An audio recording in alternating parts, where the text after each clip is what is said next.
that whole idea of, do they want our opinion? Even if it says, in your opinion, do they want your personal opinion? I know I used to get so freaked out in English in particular, and in history as well, actually, when they'd like ask my opinion. I was like, I don't know. I'm like just a student. I don't have a specific opinion, like some high level scholarly opinion on Shakespeare or on this battle or on this leader. So that actually used to freak me out, and it made me feel very like under pressure. So here's what I want you to know in the nicest possible way.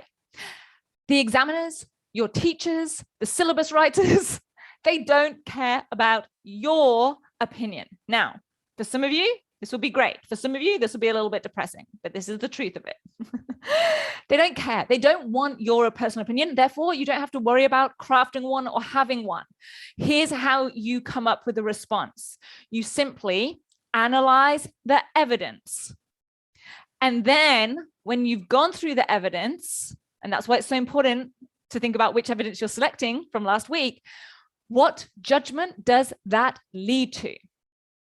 Okay, so if we were taking to what extent a leader was successful, we'd look at all the ways that they were. We'd see if there's any ways that they weren't, okay? And from that, we can make our judgment. If it's whether someone is successful at conveying a certain theme or message, maybe it's in an artwork or in a play or in a dance, we don't have to personally decide. We just look at all the ways that they do. And then we potentially look at other contrasting ways, not so much ways that they failed, like how did they not show it? Because you can't really use evidence that isn't there. But maybe there are things that show something differently. Like maybe it's all supposed to be about, happiness and love. But actually there's this other part that shows something a little bit more darker or mysterious or fearful or evil. Okay, that would be the other side of the evidence.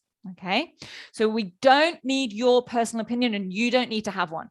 All you need to know is what is in the text, whatever that might be, okay, or the thing that you're studying or the event. Look at that evidence and then go, okay, what is the answer? What is the judgment if I use that evidence?